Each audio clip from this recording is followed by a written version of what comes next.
Hello, hello, hello. I want to talk about psychology. I want to talk about having fantasies about something. They could be fantasies of all kinds of things. Doesn't necessarily have to be sexual, okay? Not everything in the world is sexual. But I see that most men they think that everything is sexual, like a cucumber is a sexual thing. Every food item is attributed to some kind of sex organ. Okay? So, but that's not the case in the everyday mundane living, thinking, managing. Obviously, this computer cannot be equated with some sexual organ. Maybe it could be maybe a vagina. You open it up like this, then like that. I mean, people go, they'll figure out, they'll attribute all kinds of things to anything. I mean, the garage door, maybe. Garage door is the butthole. I don't know.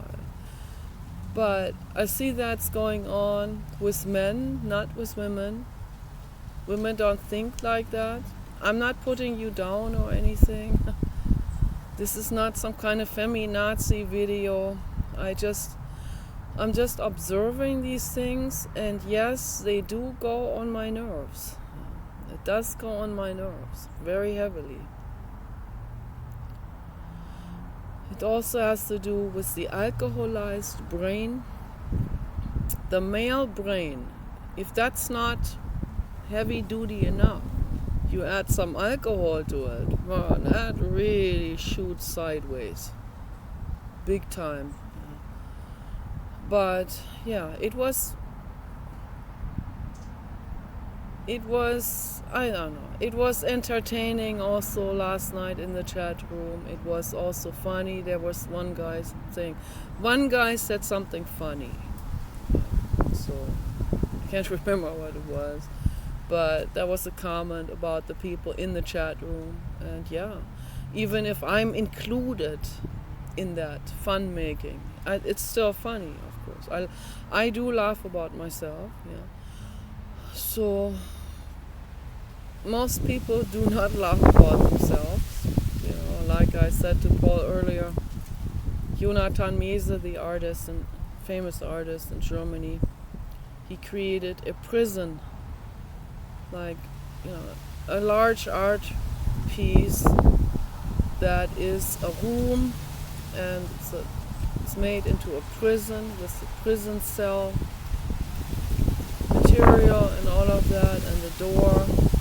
And inside of that prison are dummy dolls, like window dolls and stuffed animals and toys and all kinds of like many different things cluttered together with some paint squirted onto it.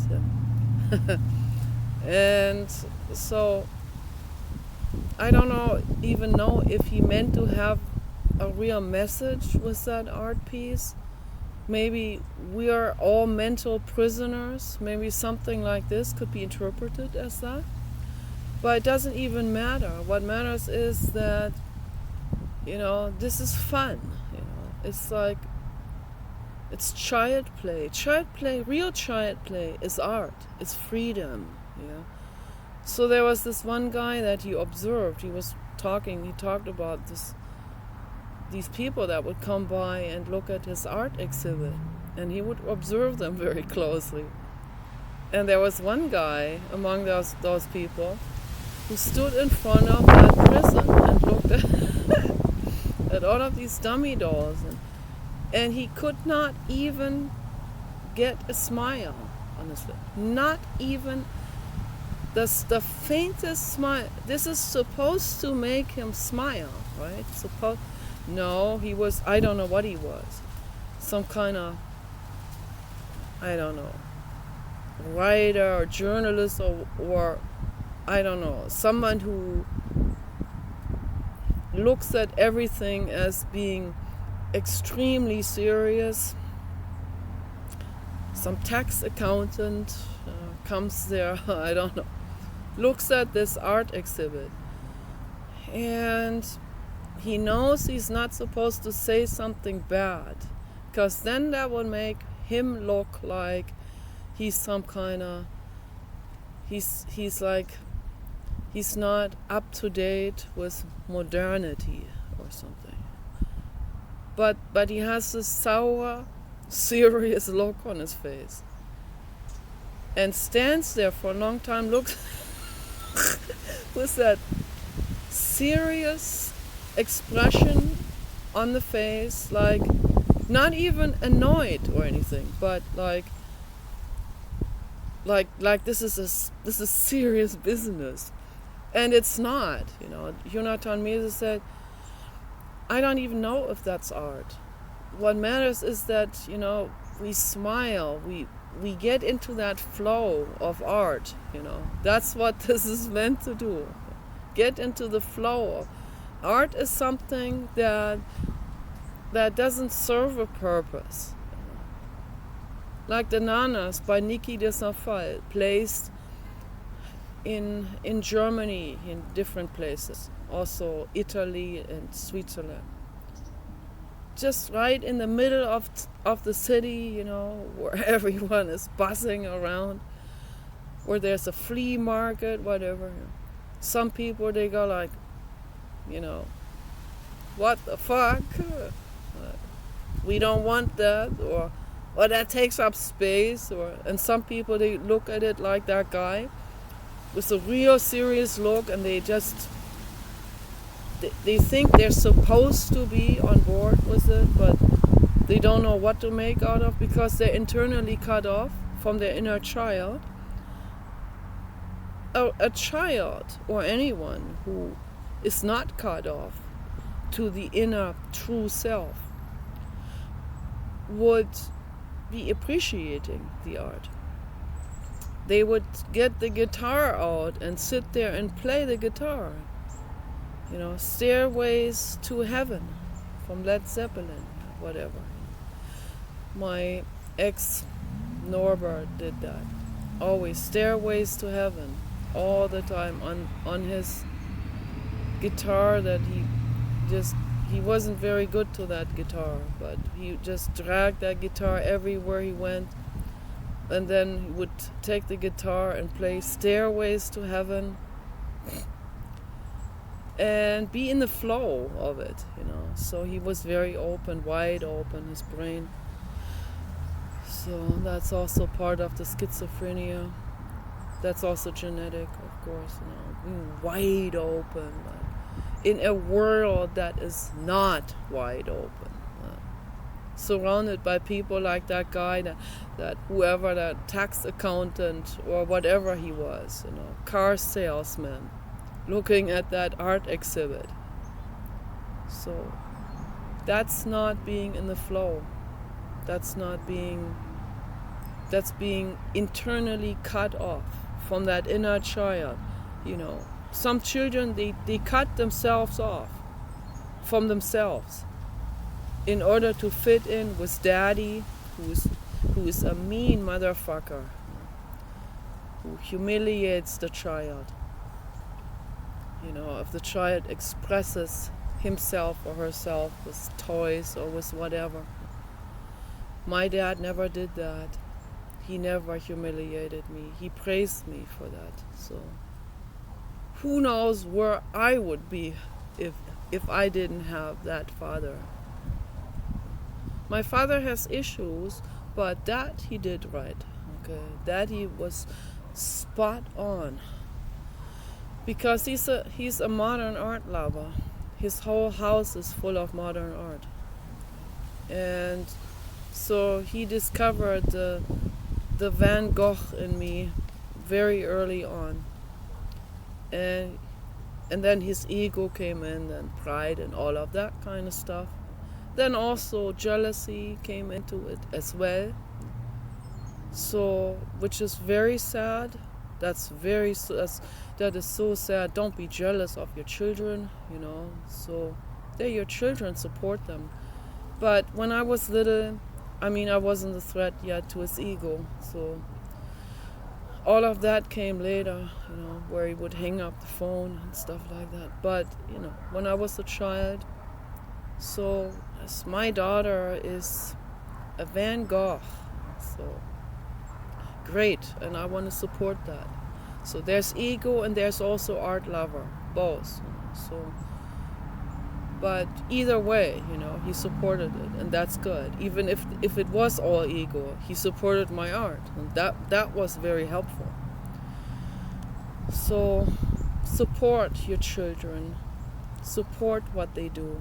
When they want to dress up like a frog, or like a cat, or like a dog, which we kids have done. So I would put aluminum foil all over my body, and I'll play some kind of animal and create my own mask building. Basically, I made myself into art. My dad supported all of that, so that's really fantastic. So I was never humiliated by my dad from that. So my mother she looked at my art like it's a pathology, and my grandfather, he humiliated me. So, but I wasn't exposed all the time to my grandfather. Way too often, but not on a daily basis. Not all the time. So I was really exposed to my parents and my brother the most. And my dad was supportive. So, and that's really, really, really good.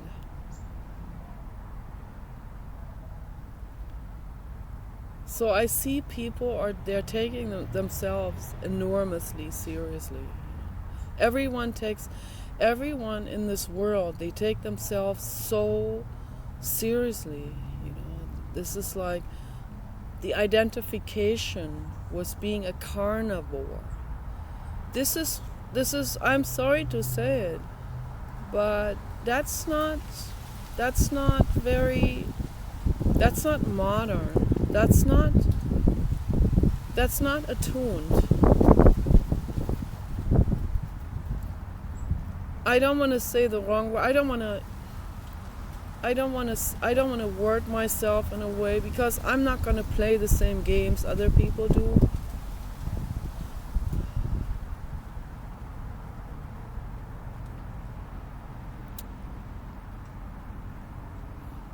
I see identifications in all people, in women too, of course. They have different type of identifications.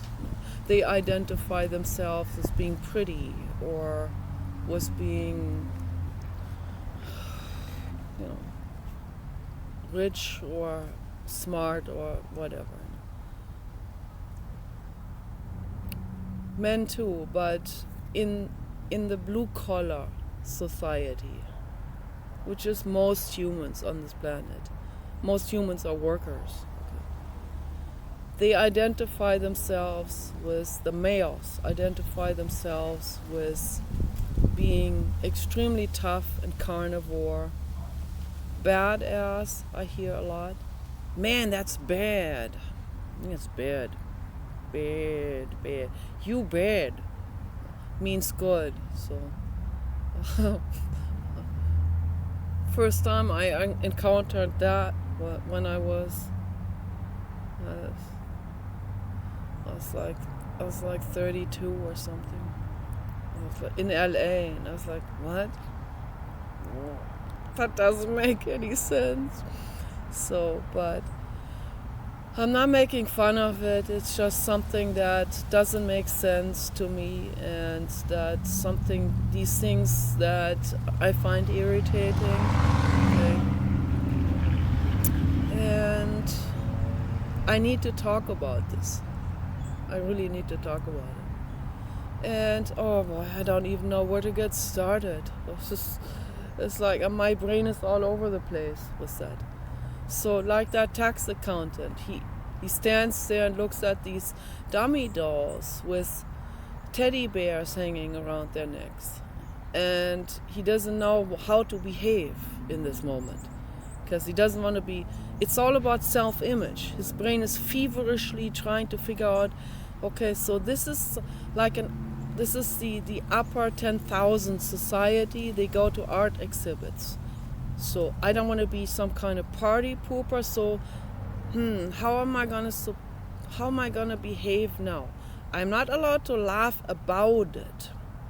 So I'm supposed to be like in total support of it. Yeah, it's great art, serious business here. Yeah, I'm the total wine expert. I belong to the upper 10,000. These are all self-images. Self-image, self-image, self-image, self-image, self-image. You know, being rich. I have a yacht. It's a self-image. Rich. I'm whatever. And then the blue-collar society, they have their images. Carnivore, badass, bad, tough, don't mess with me. Yeah, it's always this, I'm serious, you know, or, you know, they want to be respected. Respect's big in the blue-collar society, among men in particular. The women are used to being disrespected. They think this is actually part of being a woman, to be disrespected. So they play full force into sexism, and they don't even know it. All of this is extremely irritating to me. Okay, I don't know what else to say to this, but it's extremely ridiculous and irritating.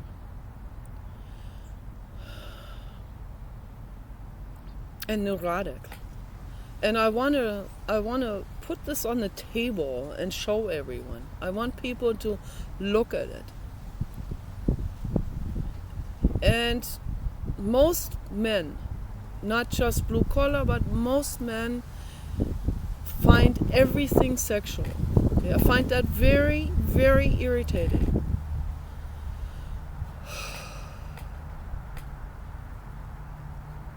The world is not all about sexual actions. Some of it is, enjoy it, make the best out of it. But they don't even do that. See, that's the whole neurosis about all of it. They feel ashamed. Okay? And then the need comes out sideways. The need comes out peeping, stalking. Okay? It's a sideways neurotic action. If the woman turns around and says, hey, let's go for a cup of hot chocolate together. I like you too. I like to be liked. I like you back because it's cool that you like me. And the stalker goes, nope, for different reasons. He says no because he actually hates her. He hates her and wants her. It's this one package. Okay? He doesn't want to give her anything. He doesn't want to give her shit. Okay? No attention. We don't simp to her. Okay? He doesn't want to be seen with her because that's out of style. He's ashamed about it. No, he can only be seen with a photo top model. Okay?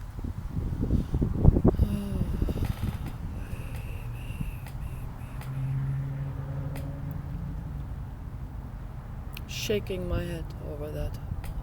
It's extremely irritating. And there are moments sometimes when I think about this where I just want to run full force for 30 feet, like get a momentum and run full force against and throw myself full force sideways. Not my boobs, of course. They're highly sensitive. I have to throw myself with my shoulder sideways or my butt against a really thick, super bouncy foam rubber wall. Okay? That's what I have to. I used to do that at the center in LA, at the Primal Center. So we did this. I let some shit out there. So I need that again. Okay, I need this big room, and I need to go full force, run against that wall, and I need to say some real hefty words while I do it. Okay, that's what I need to do, because it's that irritating to me. I'm not a god. I'm mentally ill. I have my own issues. I'm working on it as good as I can. I have OCD, all of that. I don't numb it away. I don't drink it away with alcohol. I don't take narcotics or whatever, or coffee or anything, or cocaine or whatever people are taking. I don't do any of that. I feel this full force, okay, full force. Full force. Whatever there is, cold hands right now, I feel it. It's raw, raw. Cold butt, it's raw. Bladder infections, man, how many bladder infections I've had. I take cranberry pills that completely takes care of it, and I have to keep warm, of course. So for my mental health is I have to keep warm physically also for my mental health. So I'm going to go in the house now, because it is cold. I think I'm going to make part 2. Okay.